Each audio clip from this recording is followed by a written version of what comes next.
sesgos presenta más este tipo de estudios? Ya, como metodología de la investigación, pues. Ajá. Ok. Sí, pues sí, está muy bien que venga eso.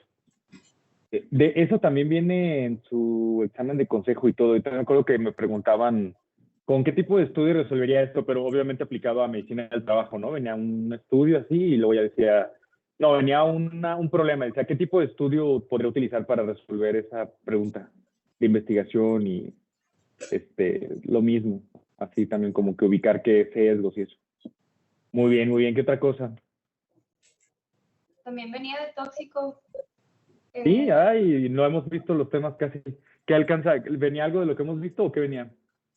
Venía acerca de, venía la norma 10 y Ok. también te preguntaron como que los límites máximos permisibles de benceno, de plomo y ¿qué más? Tolueno.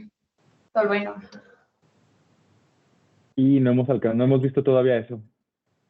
Hidróxido de sodio. ¿Cómo, perdón? Hidróxido de sodio. Ok. Sí, tenemos todo un tema de la norma 10, pero es casi de los finales del curso. Ok.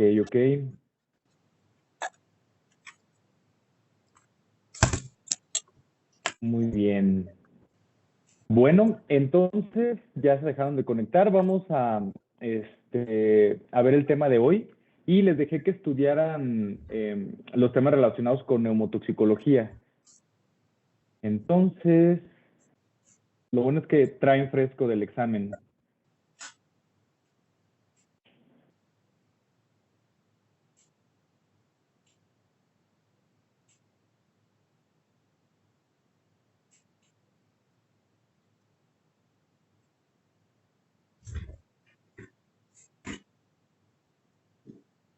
¿Están conectados de Mexicali?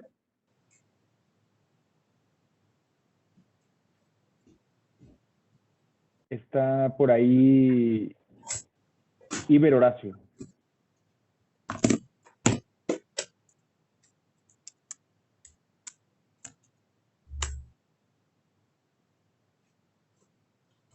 ¿O Edna Carolina?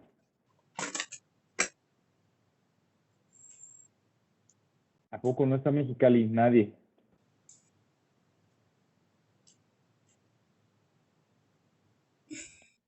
¿Aguascalientes está Carla Gisela?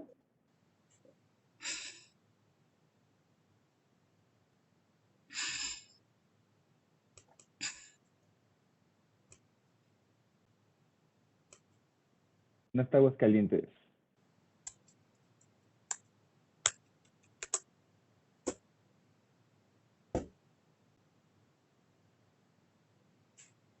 Sí, bueno, Verónica.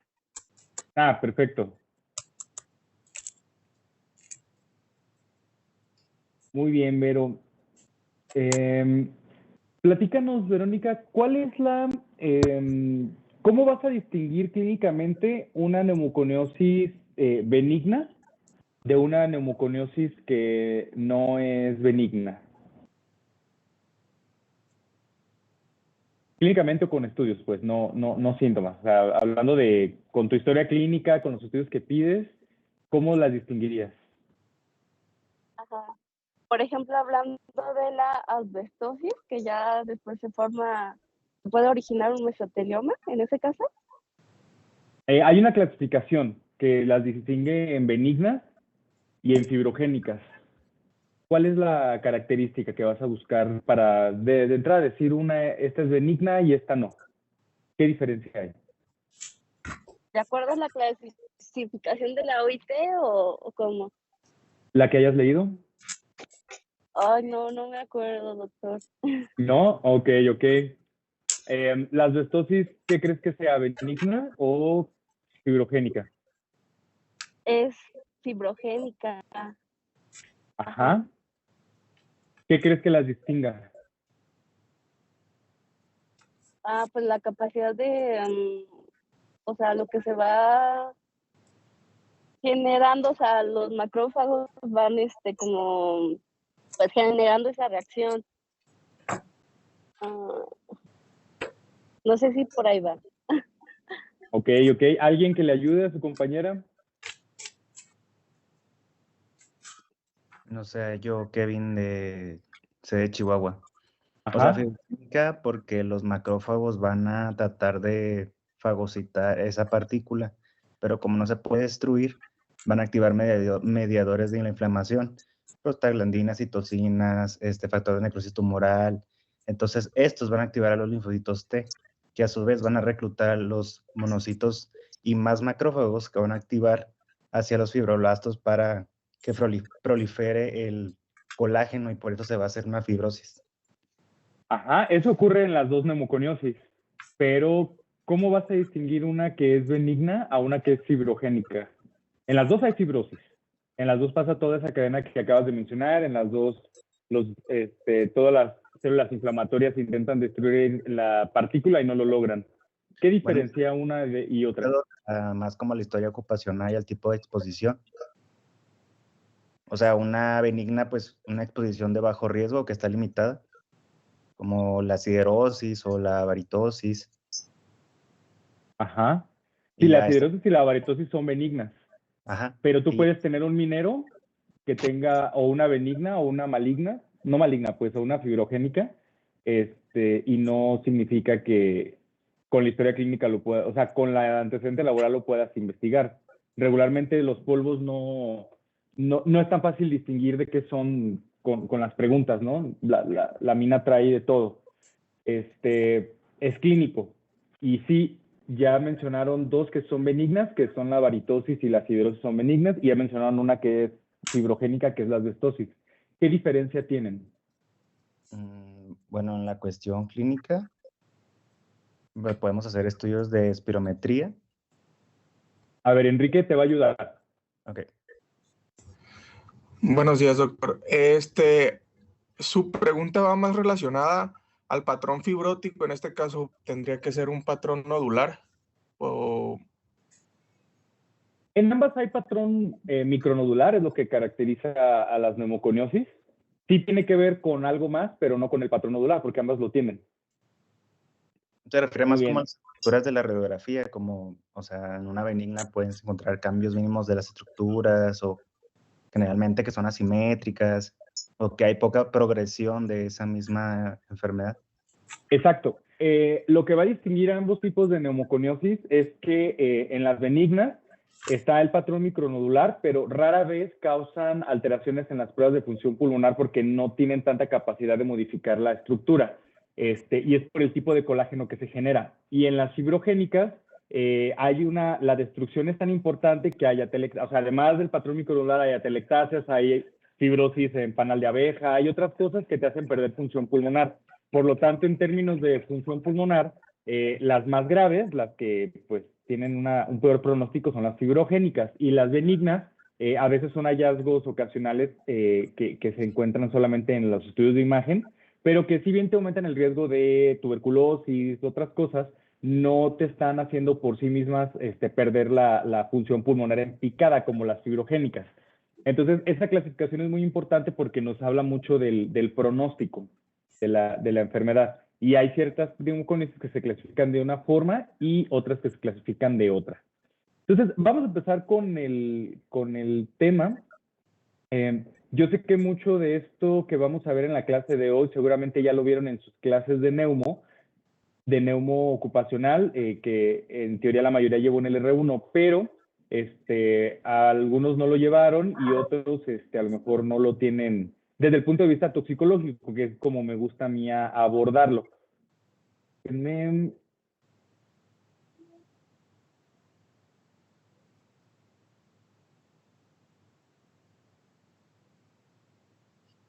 Bueno, vamos a compartir pantalla y vamos a continuar con el tema. Antes, un breve recordatorio, antes de empezar ya con los temas. Ahí ya ven bien mi pantalla, ¿verdad? Bueno,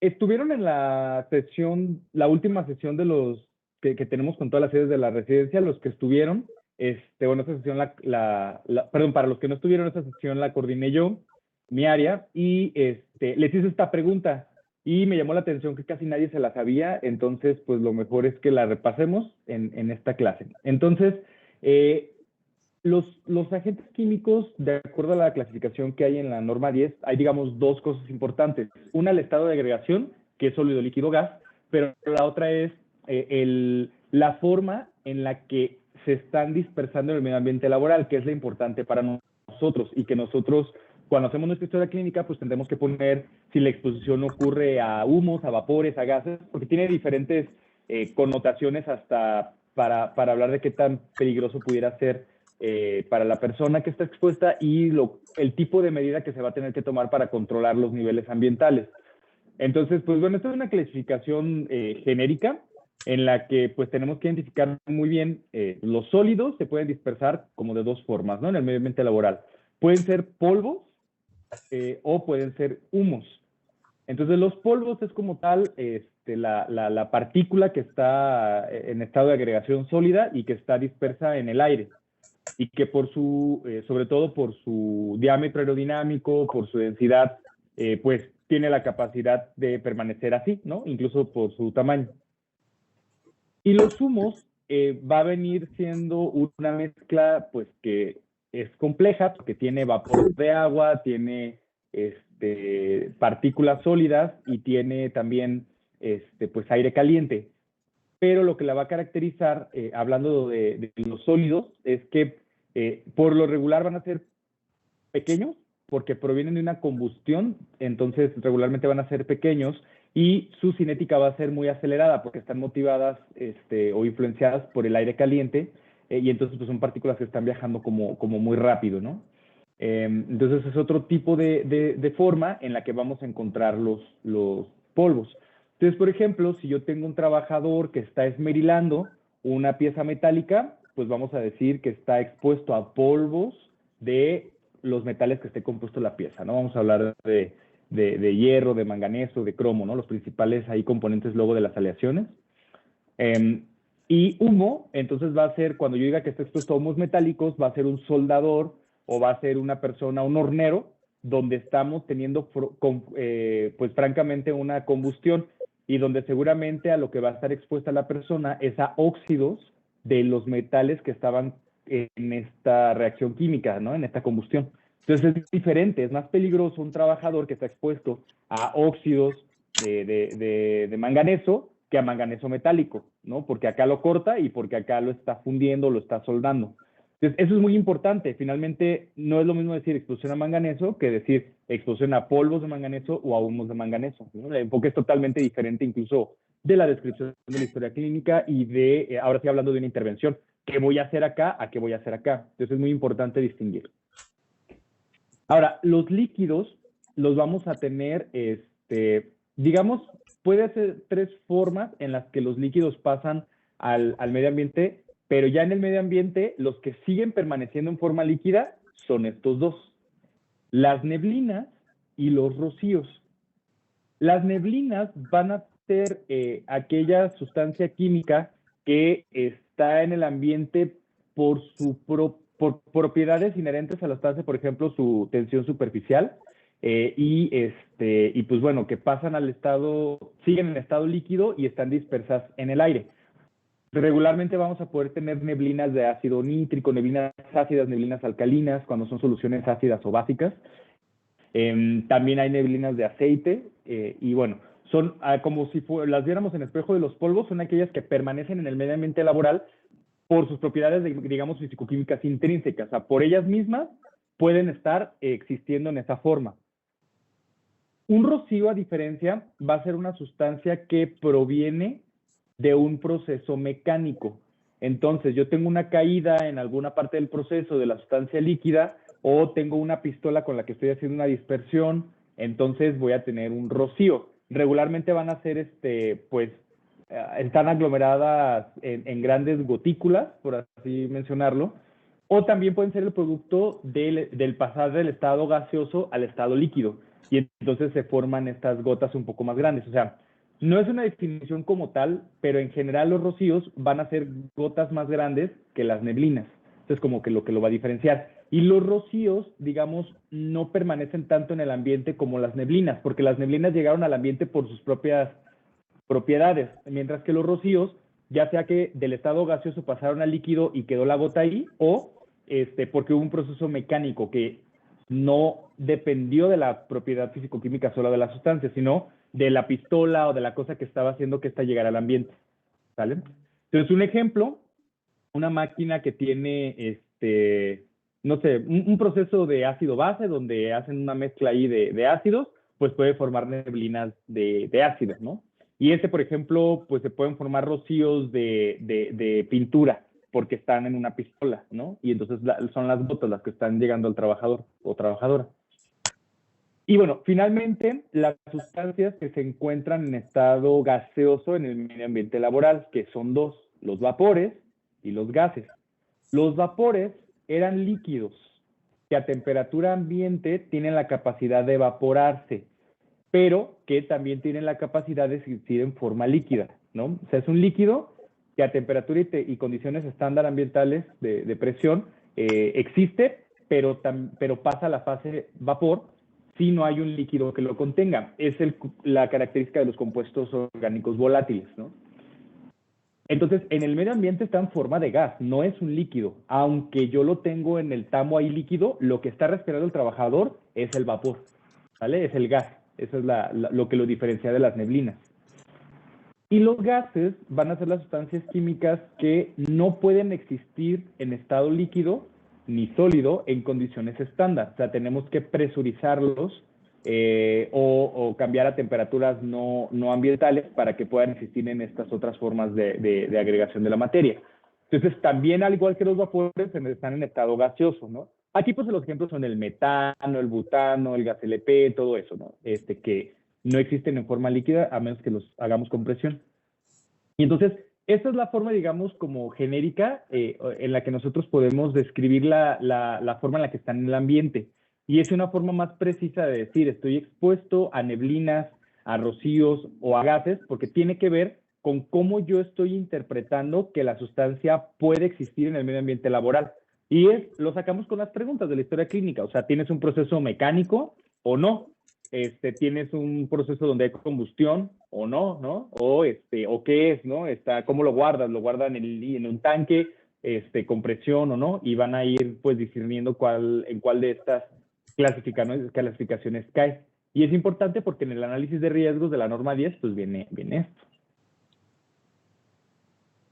Muy bien, entonces, ya después de este recordatorio, vamos a hablar de neumoconiosis. Entonces, como les decía en una de las clases pasadas, pues una neumoconiosis nunca, jamás se le puede ir a un médico del trabajo, ¿no? Es nuestra enfermedad por excelencia, incluso lo que ha motivado que exista esta especialidad, son los trabajadores de las minas y bueno, pues es la enfermedad de trabajo por excelencia, ¿no? Bueno, viene del griego pneuma, que es aire o viento, y conis, que es polvo, y fue descrita en 1867 el nombre en Alemania, ¿no? En 1950 se determina que la neumoconiosis es una enfermedad pulmonar diagnosticable causada por la inhalación de polvos, entendiéndose el término de polvo como una materia particulada en fase sólida. Y entonces aquí se excluyen pues otras enfermedades ocasionadas por organismos, ¿no? Que también pueden ser inhalados y también están digamos, aerosoles. Un aerosol es un complejo que puede tener sólidos, puede tener con componente líquido, bacterias vivas, etcétera, etcétera, ¿no? O sea, también, digamos, es una forma de dispersión de esta mezcla de cosas en el ambiente. Y en 1950, bueno, establecen que esos no son neumoconiosis, solamente las que son ocasionadas por polvos, exclusivamente materia en estado sólido. Y, pues bueno, en 1971 se le da esta definición de la enciclopedia de la OIT, que dice que es la acumulación de polvo en los pulmones y las reacciones tisulares no neoplásticas provocadas por su presencia. Y bueno, aquí ya cambia la definición de polvo a que es un aerosol compuesto por partículas inanimadas sólidas, ¿no? Ahora, no sé si se alcanza a ver bien, porque creo que baja la calidad al proyectarla. Bueno, se alcanza a ver más o menos en esta parte de aquí donde está la manita, el infiltrado micronodular que mencionaban. Pues es estos pequeños como bolitas, ¿no? Que se unen entre sí como si fuera una red. Ese es el patrón característico micronodular. Y pues bueno, no es que el polvo se vea en la radiografía, es la reacción tisular que ocurre alrededor del polvo. Por eso les decía que la fisiopatología que describió su compañero no es como exclusivamente de las fibrogénicas. En ambas ocurre fibrosis. La diferencia es que pues el tipo de colágeno que se genera y por lo tanto la repercusión clínica que esto va a tener. Pero digamos, esta es la característica pues esencial de las neumoconiosis, que tienen este infiltrado micronodular, que es como esta red de bolitas, ¿no? Así es como coloquialmente podríamos decir que a lo que se refiere este infiltrado. Entonces, si bien la incidencia de la neumoconiosis ha ido disminuyendo con los años a nivel mundial por todas las regulaciones que ha habido en cadena en todos los países, pues sigue siendo una causa muy común de enfermedad de trabajo o de enfermedad profesional, depende del país donde lo vean. Bueno, esta estadística del Banco del Pulmón, que en Estados Unidos es el encargado de compensar específicamente a los trabajadores, pues decía que para 2005 todavía había 100,000 personas que recibían beneficios económicos por este programa federal del Banco Mundial. Y bueno, se estima que el porcentaje de mineros del carbón con neumoconiosis está en el 3%.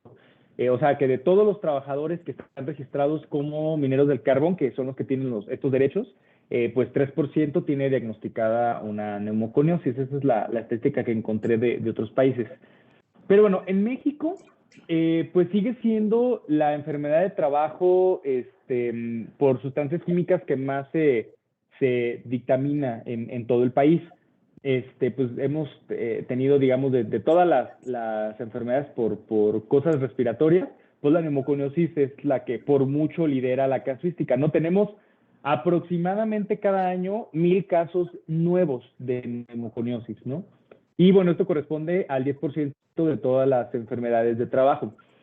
Tuvimos, digamos, luego está bueno hacer un análisis de la casuística de enfermedades de trabajo en los últimos años.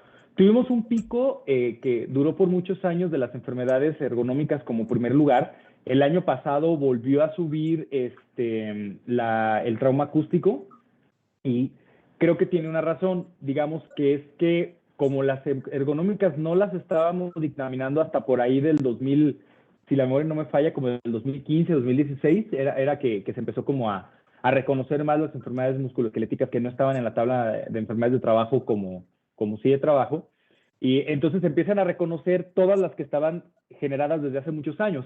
Y bueno, baja hoy el número de casos nuevos porque, pues, digamos, creo que no las estamos acabando, o sea, las que estuvieron generándose en 2005, 2010, o sea, personas que empezaron en esos años como de manera acumulada, ¿no? Hasta que ya van siendo menos, pero lo que nos refleja es que estas por contaminantes ambientales, o sea, hablando de neumoconiosis, hablando de trauma acústico, son enfermedades entonces que tenemos una producción constante donde pues más o menos la tendencia se mantiene igual a lo largo de los años. Les digo, neumoconiosis 800, 900, a 1,000 y 1,100, o sea, es como un margen, pero se van reconociendo las mismas, ¿no? La misma cantidad. Este año esperamos más por una cuestión ahí que traen en Coahuila, que es el principal productor de enfermedades de trabajo por neumoconiosis. Y bueno, a lo mejor va a tener un disparo también por una cuestión de un programa que traen ahí ahorita y luego se tendrá que estabilizar. Pero bueno, esas tendencias están interesantes que las puedan analizar en la data que hay disponible en la memoria estadística. Pero bueno, en lo que nos compete, pues es por mucho la enfermedad de trabajo por sustancias químicas que más casos nuevos, es incidencia, casos nuevos al año. Ahora, esta es la clasificación que les había comentado. Este artículo, si tienen oportunidad de verlo, está en UpToDate y es imágenes de pulmonares de enfermedades ocupacionales o imagenología en enfermedades ocupacionales. Está muy bueno porque les ayuda, tiene imágenes de muy buena calidad que les ayuda a ir identificando los diferentes tipos de enfermedades. Pero bueno, entonces hay una clasificación que es la que a mí me gusta un poquito más porque es clínica, o sea, nos ayuda mucho a clínicamente ir identificando el caso, porque nosotros cuando estemos abordando una enfermedad de trabajo, pues vamos al revés, ¿no? Tenemos el caso clínico, hacemos nuestra historia clínica, ya nos llega con estudios o los vamos a pedir si es que no los tenemos, y de ahí tenemos que llegar a la causa. Entonces, esta clasificación me gusta mucho porque, bueno, nos ayuda como a identificar otra vez con los patrones que yo voy a ver, en este caso en los estudios de imagen, a qué tipo de enfermedad y ya posibles causas, ¿no? Entonces, de manera inicial tenemos las dos clásicas, la enfermedad, la neumoconiosis benigna y la neumoconiosis fibrogénica o colagenosa.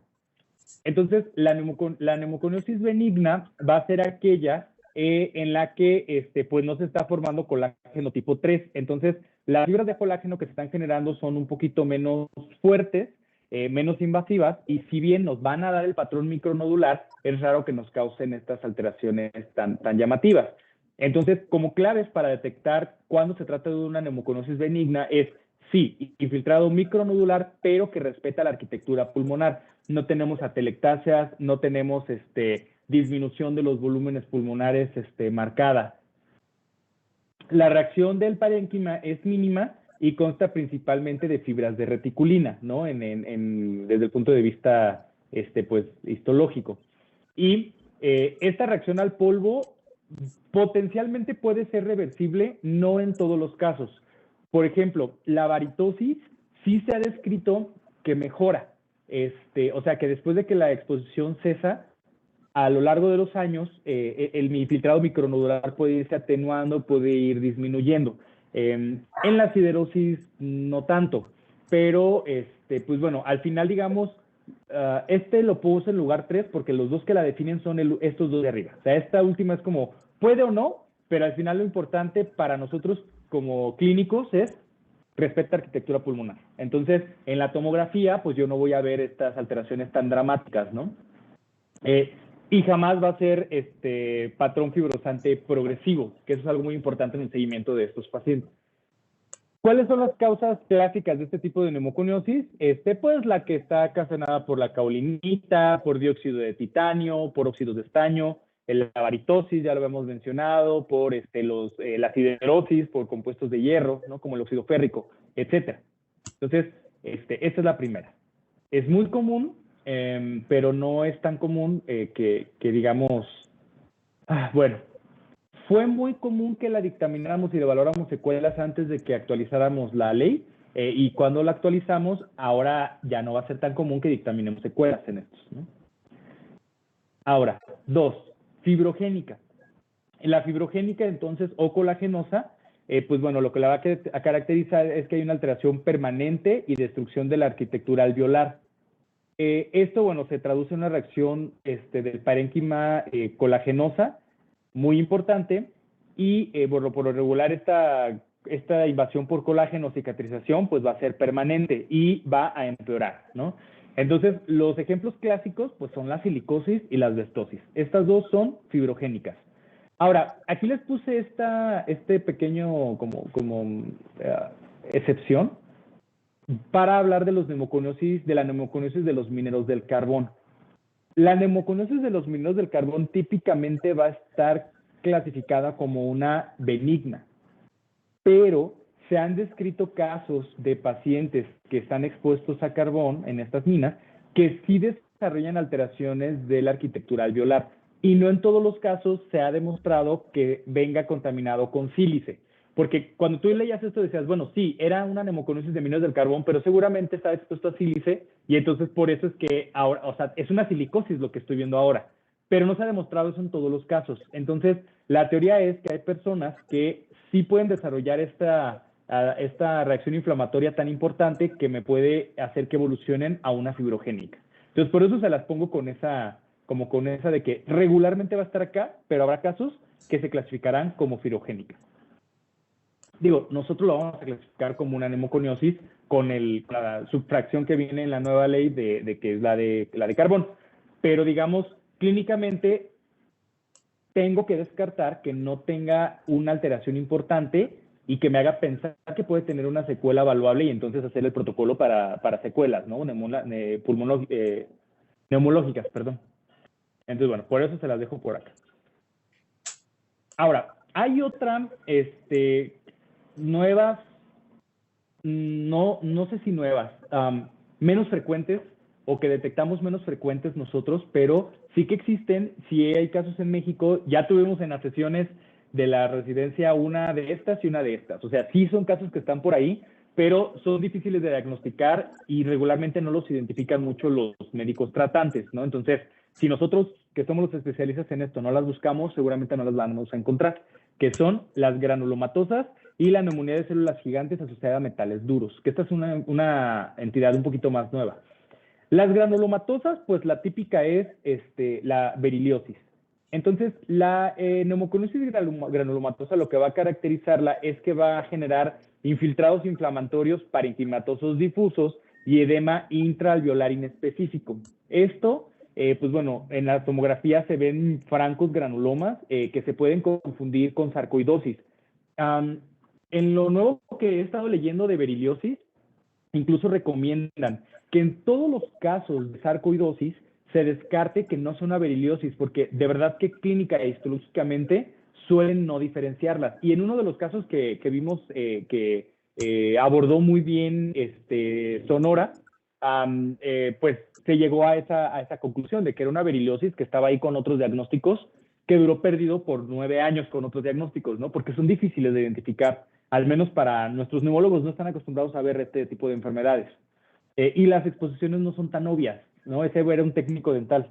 O sea, no son tan obvias como estas de acá. Entonces, pues hay que tener los ojos bien abiertos para la beriliosis. Y bueno, en ese artículo que yo estaba leyendo decía que del 20 al 30% de la sarcoidosis han identificado que tenía exposición a berilio, ¿no? Entonces, eso es bastante importante porque, digamos, la sarcoidosis no es una enfermedad a lo mejor tan común. Yo creo que, no me atrevo a decir que todos nosotros, pero en el internado, en sus rotaciones, seguramente vieron un paciente. Yo sí vi sarcoidosis cuando estaba en el internado. Entonces, no es algo tampoco tan infrecuente, ¿no? Entonces, bueno, ahí la clave es, vean una sarcoidosis, pregunten, traten de abordar si no tienen una ocupación ahí de riesgo, ¿no? Y, bueno, esta reacción granulomatosa difusa se puede extender a los ganglios linfáticos, es lo que también la va a caracterizar. Ahora, la neumonía de células gigantes asociada a metales duros, esta es típica, o sea, se han descrito dos agentes causales, el cobalto o el carburo de tuxteno.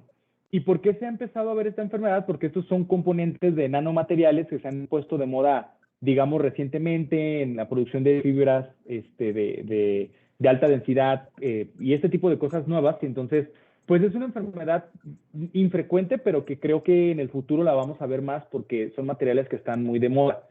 Esta clínicamente se va a ver como una neumonitis, también puede ser una, pues, neumonitis, digamos, de estas que son inflamatorias con áreas de fibrosis, pero lo que las va a caracterizar es la biopsia, porque en la biopsia tiene un dato que es casi patognomónico, que son células gigantes con canibalismo, o sea, va a haber estas células gigantes multinucleadas que están fagocitando otras células, ¿no? Entonces, eso es algo típico de esta enfermedad. Y, bueno, lo que se ha descrito es que son células chiquitas que fagocitaron los metales duros. Entonces, luego se hace una reacción inflamatoria, se hacen pues, estas células gigantes que también se ven en los granulomas, las células gigantes, pero lo que histológicamente llama mucho la atención es eso, que estas células gigantes están fagocitando otras células pequeñas, ¿no? O sea, esa impresión da en la imagen. En realidad es que hay pues estos multinúcleos en una estructura y que adentro luego tienes una célula entera, pero eso es lo que puede describir el patólogo. Y estas partículas se pueden ver en el microscopio electrónico de transferencia, que no es algo que regularmente hagamos en los abordajes de neumo en México. Digo, al menos, pues yo que hice algunas cosas en el Centro Médico de Occidente o así en hospitales pues como grandes, yo no vi que lo hicieran de manera rutinaria, pero bueno, lo veía más como en renal, que usaban el NET. Pero bueno, si se hiciera, esto se verían que en estas células multinucleadas, que están fagocitando otras células, va a haber partículas en el microscopio electrónico, ¿no? Que se alcanzan a identificar. Entonces, bueno, estas son, digamos, la clasificación que les vengo manejando de neumoconiosis. Y, pues me gusta porque, digamos, tú partes de acá, partes de la tomografía que regularmente vamos a tener en todos estos pacientes cuando nos los manden o cuando los esté abordando el neumólogo ya les hizo una tomografía y si yo estoy buscando enfermedades de trabajo, pues lo voy a buscar, a encontrar y la voy a tener y entonces ya voy a ver, bueno, mi infiltrado micronodular con arquitectura conservada, acá. Veo atelectasias, veo bulas, veo bronquiectasias, veo cosas que me hacen que el pulmón no esté conservando su arquitectura, bueno, fibrogénica. Veo infiltrados inflamatorios que se ven como vidrio pulido en la tomografía, o si ya le hicieron una biopsia, que a veces en estos casos, pues en los abordajes de los NEMUS ya está por ahí la broncoscopía y la biopsia, pues bueno, voy a buscar si hay presencia de granulomas, pensar en beriliosis. Y pues si por ahí hay una neumonitis que no le ha logrado dar el diagnóstico, puede estar disfrazado como una alveolitis alérgica extrínseca, por ahí, pero pues bueno, me veo exposición no encuentro exposición a compuestos orgánicos o a compuestos de ese tipo, veo exposiciones a industrias de metálicas, donde pudiera tener estas dos sustancias, pues pensar en neumonía de células gigantes asociada a metales duros. ¿Tienen alguna duda en esta clasificación?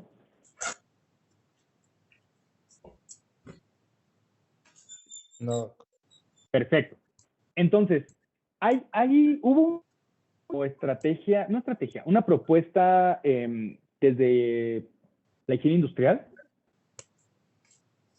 donde trataban de hacer un índice fibrogénico de los polvos, porque bueno, esta clasificación yo se la estoy poniendo muy bonita, muy dividida. La verdad es que no es así en la realidad la exposición. Clínicamente yo voy a hacer un síndrome y la clasifico, pero la verdad es que un minero que está expuesto a polvos de minas, pues está expuesto a metales, a óxidos, está expuesto a sílice, puede tener berilio, o sea, no es que la exposición sea única, pero pues sí la puedo agrupar en síndromes. Esta es como la otra cara donde podemos decir, bueno, de acuerdo a las características del polvo, vamos a tratar de predecir si es que este polvo me va a ocasionar una fibrogénica o una benigna, ¿no? Entonces, también esta clasificación está buena porque parte del estudio del polvo. En el otro estamos hablando del clínico y acá parte del estudio del polvo. Entonces, uno, que tenga una estructura cristalina, ¿no? Eso es, si se genera una estructura cristalina, es más riesgo de que sea fibrogénica. Y como ejemplo, pues bueno, la sílice cristalina es tóxica, pero la sílice amorfa, pues no me puede ocasionar la silicosis. Dos, el tamaño de partícula, ¿no? Y ya habíamos hablado de la gráfica de retención de los polvos. En general, las partículas más pequeñas se pueden alojar en mayor porcentaje, pero de cierto tamaño, acuérdense. Tres, la carga de la superficie. Entonces, aquí se movió.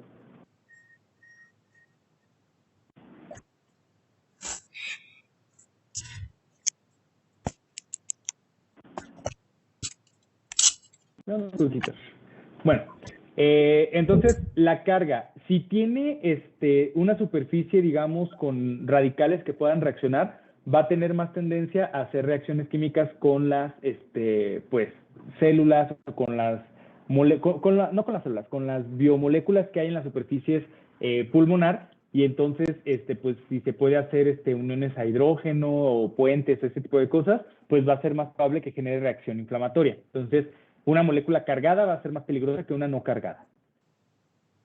La forma, y esto es especialmente importante para las fibras, bueno, nos habla de que las fibras que están en un tamaño entre 0.03 a 3 micrómetros de diámetro y de 0.3 a 300 micrómetros de longitud van a tender a ser más peligrosas. E incluso hay una clasificación en donde al microscopio nosotros podemos medir las fibras en el medio ambiente laboral y sacar un cálculo que se llama índice fibrogénico o índice de toxicidad de fibras.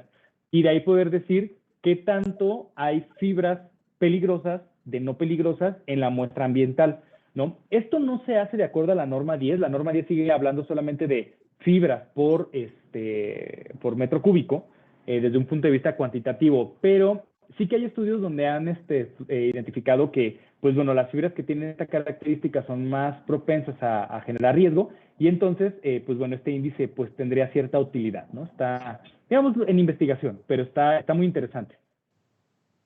Otro, las propiedades químicas que tenga la superficie del polvo. Entonces, pues si tiene sitios activos, por ejemplo, puentes de siloxano, que son muy comunes en ciertos componentes, por ejemplo, los silicatos, tienen estos enlaces de siloxano, grupos silanol, que los pueden tener las de sílice, o grupos parcialmente ionizados y radicales libres, bueno, radicales que puedan generar reacciones de oxidorreducción. O sea, todo esto de que en la superficie también tiene que ver con esto de acá, nada más que esto solamente hablaba de que tenga carga positiva o negativa, pero acá ya nos habla de que tenga grupos funcionales específicos que me puedan hacer reacciones químicas específicas en el pulmón, sobre todo estos que tienen que ver con sílice. O sea, esto es de lo que da mucho de la teoría de por qué la sílice cristalina pues es tan tóxica, porque tiene estos grupos, o los silicatos, que son componentes también que tienen sílice. Y finalmente la solubilidad en agua, ¿no? Si una partícula es muy soluble en agua, lo más probable es que se absorba y entonces tengamos una intoxicación. Pero si no se absorbe en agua, lo más probable es que se aloje y entonces me genere una neumoconiosis. La sílice cristalina es totalmente insoluble en agua, ¿no? Entonces, por eso es como otra característica. Y esto es especialmente importante para los polvos o los humos metálicos. Los polvos y los humos metálicos pueden ser sales solubles, por ejemplo, el acetato de plomo, que lo más probable es que me causen intoxicación por plomo porque se disuelve, o los óxidos de plomo, que si no se expone por tanto tiempo la persona, a lo mejor no alcanza a llegar a la dosis de intoxicación por plomo, pero me va a ocasionar una neumoconiosis benigna, ¿no? Porque los óxidos son parcialmente insolubles y se quedan alojados en el pulmón. Entonces, la solubilidad en agua es muy importante para poder identificar enfermedades pulmonares o enfermedades sistémicas. Entonces, en general, estas son las características que van a, digamos, caracterizar que un polvo va a ser más peligroso. Y bueno, hablando del patrón, tenemos la clasificación de la OIT. Fíjense que en su momento, esta clasificación ha estado cayendo mucho en desuso, digamos, en algunos años hacia atrás. En algún momento estábamos viendo si certificábamos a todos los médicos operativos o algunos de ellos para que hicieran esta clasificación con la OIT, pero la OIT nos dijo que ya no la estaban promoviendo tanto. Esto le estoy hablando de hace como unos 4 años. Ya no la estaban promoviendo tanto porque, pues bueno, era un sistema viejo, que ya casi no había personas certificadas en esto y demás. Pero recientemente, digamos, ha habido como un giro de esto y han identificado que en los programas de vigilancia a la salud, donde se hace esta clasificación, sí que hay, digamos, cierto valor predictivo para identificar que nuestra población de estudios está saliendo como de control, está progresando, está teniendo como mal control. Y entonces ha habido como un repunte de la lectura en este patrón. Yo estoy como a la expectativa de ver qué artículos van a sacar. Hay un grupo muy fuerte ya de personas, se llama Observatorio Internacional de Neumoconiosis, que están promoviendo esto. Y bueno, parece que vamos a volver a tener la clasificación, ahora con fines no tanto para que, digamos, se diagnostique, porque yo no necesito hacer esta clasificación para diagnosticar una neumoconiosis, sino en los programas de vigilancia de la salud en el trabajo, donde se utiliza como una herramienta para, digamos, estratificar a los pacientes, clasificarlos de alguna forma y comparar entre centros de trabajo y todo, ¿no? Entonces, está muy bueno. Digo, yo estoy como a la expectativa de ver mejor evidencia, de ver cómo esto va a funcionar o cómo funciona comparado con espirometría en los programas de vigilancia o juntos, ¿no?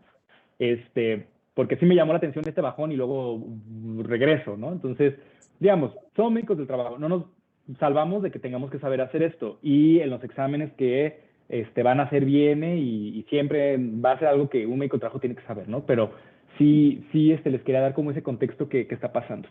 Entonces, bueno, ya regresando a esto, bueno, esto es el patrón que adquiere la fibrosis, ¿no? No es tanto el polvo, porque luego a veces se confundían y decían, no, pues es que cuando son irregulares son fibras, cuando no son, pues son polvos, ¿no? No es tan así. Este es el patrón que adquiere y tiene que ver más con la respuesta inflamatoria. Si bien hay ciertos patrones que tú puedes decir, bueno, son más típicos de una asbestosis, digamos, no está como tal cual, cuadrado, decir, asbestosis va a tener patrón PS tal, ¿no? Así no funciona. Entonces, es una clasificación que habla más de la respuesta que la neumoconiosis está teniendo, o de la respuesta, el patrón, perdón, que está agarrando el pulmón por la respuesta inflamatoria que tienen.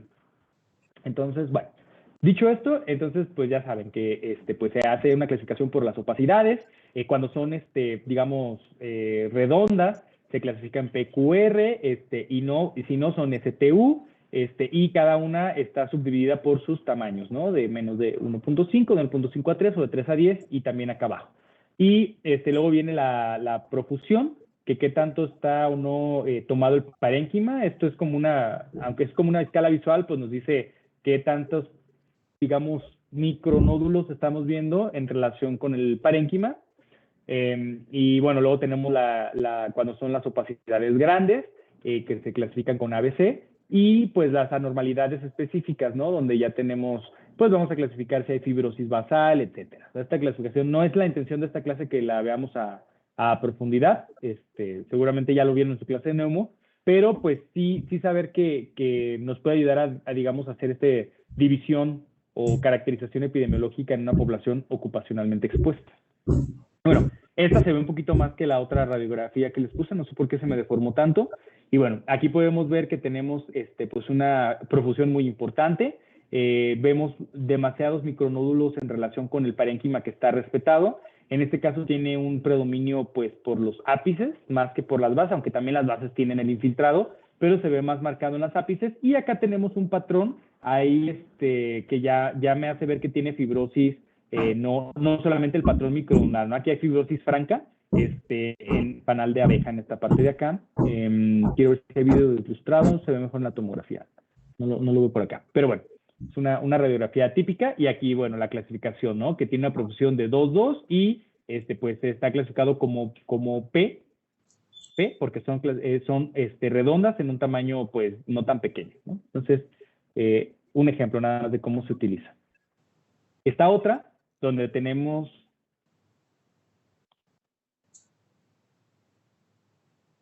una profusión mucho más importante, 3 de 3. Aquí vemos que hay muchas áreas del pulmón donde realmente todo está totalmente tomado. Acá ya ni siquiera, parece que los micronódulos fueran de tejido sano, ¿no? En realidad, y bueno, aquí ya es una panalización franca acá abajo, y tenemos pues también hay unas grandes, ¿no? Entonces, digo, es muy diferente esta radiografía a esta, ¿no? Y conviene tener este sistema para clasificarlo. Y bueno, acá es la T, porque si se fijan, bueno, otra vez, ya no son circulares. Los micronódulos se ven como estrellitas, como espiculados, no son irregulares. Entonces sí se distingue bien, ¿no? O sea, es algo que sí hay que como que entrenar el ojo, pero sí digamos, se distingue muy bien una de otra.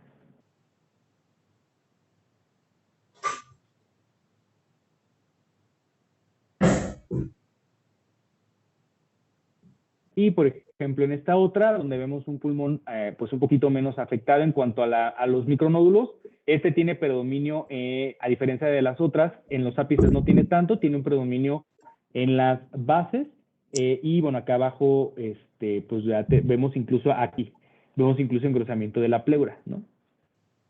Entonces, pues bueno, ahí se describen todas esas alteraciones. Muy bien. Entonces, hablando de silicosis, pues es la exposición, ya habíamos mencionado, mucho más frecuente en las neumoconiosis que se ven. Regularmente, pues vamos a verla en mineros, pero no precisamente van a ser solamente casos en mineros. Podemos tener, bueno, esto también es un tipo de minería, pero es minería a cielo abierto, donde también podemos tener la exposición. En el sanblasteo, esto es muy común, donde hacen como esto de aplicar arena a presión, para hacer ciertos acabados, incluso para digamos, lijar o tumbar como rebordes, que ese tipo de cosas, o sea, como algo mecánico, es muy común. Es simplemente aplicar arena con presión, ¿no? Y bueno, en la industria de la construcción es donde lo vamos a tener muy frecuente, ¿no? Quién sabe cuántos pulmones ha costado la construcción de los templos, pero seguramente muchos.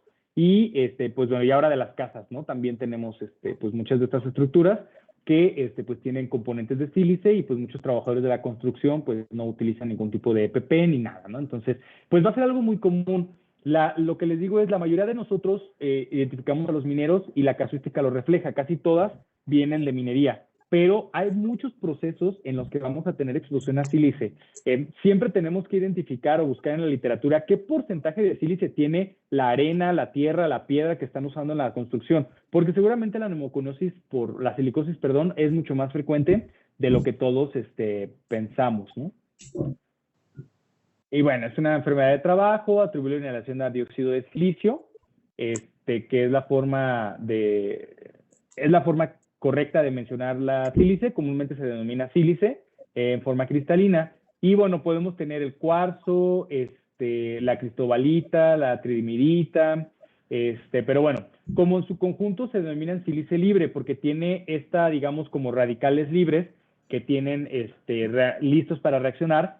Y pues esto es diferente a los silicatos, que también son sales, también son sílice, también generan silicosis, pero regularmente los vamos a encontrar en forma de sales, no en forma de materiales como estos.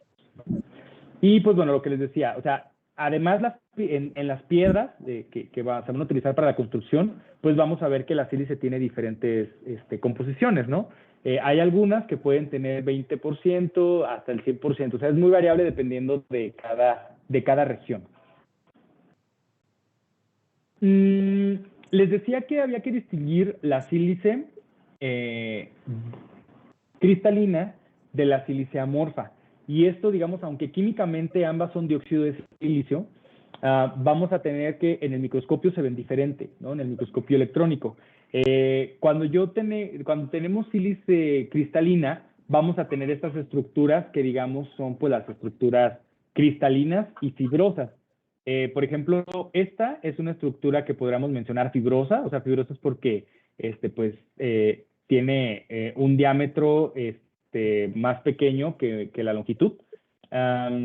Miren, acá también tenemos fibras, y bueno, esto es un cristal, como se ve en el microscopio, ¿no? Con esa estructura como que refleja la luz y eso. Y acá otra vez tenemos fibras y tenemos cristal, ¿no? Esto, pues es lo que caracteriza microscópicamente a la sílice cristalina, ¿no? Acá otra vez cristales, ¿no? Y la sílice amorfa, pues va a tener esta forma como redondita, ¿no? Donde no vemos, pues, reflexión de la luz, no es un cristal, y tampoco vemos fibras. Entonces, por eso la forma importa mucho en la toxicidad, en este ejemplo. Entonces, bueno, en cuanto a los patrones clínicos que va a tener la silicosis, tenemos pues que va a tener la clínica va a ser inicialmente disnea, tos, sibilancias, periodo de latencia que se describe típicamente es de 10 a 20 años, pero podemos tener otros patrones. Y la radiografía regularmente va a ser anormal en un paciente asintomático al principio. O sea, al principio la silicosis empieza siendo como una neumoconiosis benigna, ¿no? Es lo que nos puede llegar a confundir, porque si no, pues progresaría. O sea, porque al principio pues todavía no alcanza el daño pulmonar suficiente para generarnos clínica o alteraciones en las pruebas de función pulmonar. Ya sabemos que es un factor de riesgo importantísimo para tuberculosis. Eso es importante. Antes, como que era muy común que nos clasificaran. A ver, silicosis, las enfermedades de trabajo, ¿no? Se dividen en enfermedades, las pulmonares, se dividen en enfermedades obstructivas o restrictivas, ¿no? Era como nos decían antes. Y luego decías, bueno, las obstructivas van a ser las que son por humos, por ese tipo de cosas, y las restrictivas, pues es la silicosis y la asbestosis. Y entonces tú decías, una enfermedad restrictiva en la espirometría es silicosis, y ya. Era una clasificación así. No es así esa división ya, de hecho ya hablamos de obstrucción y patrones que no son solamente obstructivos o no puramente obstructivos, y lo que se ha estado viendo en las últimas publicaciones de exposición a sílice es que dado que la exposición, la dosis ha bajado por las medidas de control, ahora es común ver trabajadores expuestos a sílice que tienen EPOC o enfermedad de la vía pequeña en lugar de tener silicosis, o sea, con parénquima respetado, por estar expuestos por menos tiempo, a menos dosis, por más tiempo, ¿no? Es como la hipótesis. Entonces, la sílice me puede dar EPOC, o puedo tener un paciente con silicosis y EPOC por exposición a sílice, ¿sí? O sea, también nos puede dar esto.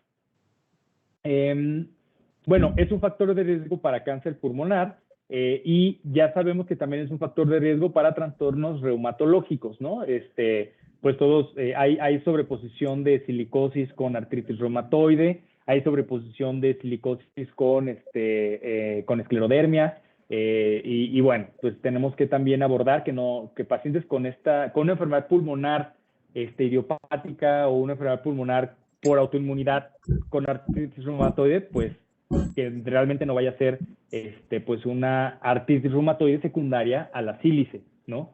Porque sí hay artritis reumatoide, hay enfermedad pulmonar intersticial asociada a artritis reumatoide y hay artritis reumatoide secundaria a sílice, a silicosis, ¿no? Entonces, el pulmón no se ve igual en la radiografía, en la tomografía, sobre todo. Entonces, eso es muy importante para nosotros distinguir. Y bueno, podemos hablar de manera como simple que la podemos dividir en silicosis crónica, que tiene más de 10 años de evolución, silicosis subaguda acelerada, que pues puede ocurrir en menos tiempo, pero va a ser similar a la silicosis simple, digamos, en cuanto a la imagen, solo que ocurre en menos tiempo. Y la silicosis aguda, que pues esta es más una reacción inflamatoria, donde se tiene una neumonitis intersticial por una reacción exagerada a la sílice y que, bueno, se va a asemejar más a una neumonitis química que a una silicosis, ¿no? Y tiene una alta mortalidad. Y se puede dar incluso con meses de exposición. Te habla más de una reacción inmunológica exagerada de la persona. Y pues bueno, esto es hablando de sílice. Y bueno, siempre nos puede generar enfermedad pulmonar fibrosante progresiva, que es una pues progresión muy rápida, donde hay una caída de la función pulmonar en el transcurso de un año. Puedes tener una pérdida de la FVC del 10%, o una disminución de la DLCO del 5%, un aumento de la extensión rápido. O sea, estos patrones fibrosantes progresivos que te los puede dar muchas enfermedades pulmonares intersticiales, pues bueno, también te lo da la silicosis. Y es importante porque es una antesala de la muerte. O sea, tienen una mortalidad muy grande. Es un predictor de mortalidad muy importante y de pérdida del autocuidado, de la capacidad pulmonar, pues. O sea, es grave. Entonces, también esto es muy importante de estar monitoreando a las personas que ya tienen silicosis. Aunque parezca una neumoconiosis simple o aunque parezca una silicosis que está controlada, que no ha cambiado en unos años, pues sí se tiene que vigilar porque eventualmente pueden hacer este patrón y pues se va a dar la función en picada.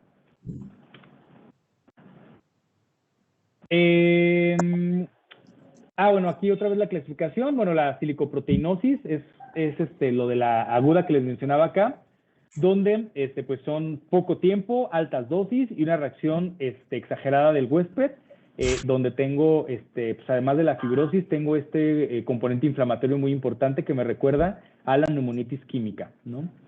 La crónica, entonces tengo los micronódulos pulmonares, pero que sí tengo alteraciones estructurales en la evolución, aunque al principio parezca simple.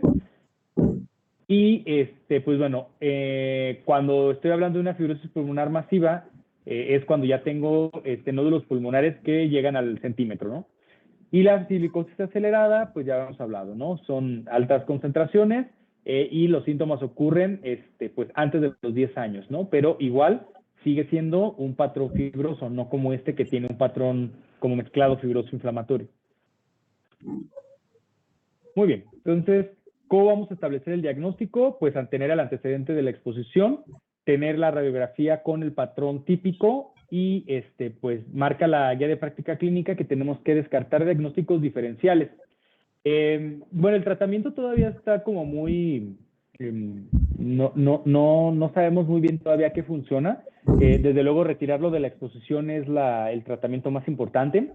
El control de los síntomas, regularmente pues van a tener mucha tos, ese tipo de cosas. Hay que dar broncodilatadores, hay que dar, si se requiere antibióticos, cuando son pacientes que tienen neumonías frecuentes, o sea, que predispone a todo eso. Tenerlos bien vacunados contra influenza y neumococo. Importante, que dejen de fumar. Los patrones fibrosantes progresivos se asocian a fumar. Entonces, paciente si fuma, pues hay que evitar que que fume, bueno, cuando requiera oxígeno, pues se le tendrá que dar oxígeno y marcan las guías que trasplante pulmonar. Ya hay algo de evidencia, no como quisiéramos, no como lo hay para otras enfermedades pulmonares intersticiales, sobre el uso de antifibrosantes como nintedanib, que es uno de los que más se utilizan para muchas enfermedades fibrosantes. Por ahí salió una corte donde evaluaban la efectividad del nintedanib bueno, no es una corte, es un ensayo clínico, para diferentes enfermedades pulmonares, ¿no? Viene, pues las miositis inflamatorias, para esclerosis sistémica, etcétera, etcétera, ¿no? Todas las enfermedades que no son fibrosis pulmonar idiopática. Y hay algunos pacientes que tienen neumoconiosis, pero muy poquitos, o sea, no da para recomendarlo, pero creo que pues sí es de lo único que vamos a tener de opciones para tratar estos pacientes. Y bueno, la TACAR, la tomografía de alta resolución, pues es la forma de poder caracterizar mejor la neumoconiosis que las radiografías, ¿no? Ya incluso se habla para programas de vigilancia de la salud de tomografía de baja dosis como una forma mejor digamos, no supera el riesgo y tiene más beneficios que una radiografía normal. Pero digamos, en el contexto de trabajo todavía pues estamos como que viendo, porque pues no es tan fácil llevar un tomógrafo, ¿no? Aunque puede haber un diseño portátil, pues aún así tienes que tener el blindaje y todo eso. Entonces, pues bueno, todavía no está como tan fácil llevarlo al trabajo, pero pues sí es algo de lo que se está investigando. Y bueno, pero hablando ya del paciente al que quieres diagnosticar en un hospital, pues la tomografía de alta resolución es lo que hay que hacer. ¿Vale? Muy bien, pues estamos en tiempo. No sé si tengan alguna duda de lo que vimos el día de hoy. No sé si lo habían visto en su clase de neumo con este abordaje, pero pues bueno, a mí me gusta repetirlo un poquito en la clase de Toxi para afinar las cosas que a veces no alcanzaron a ver.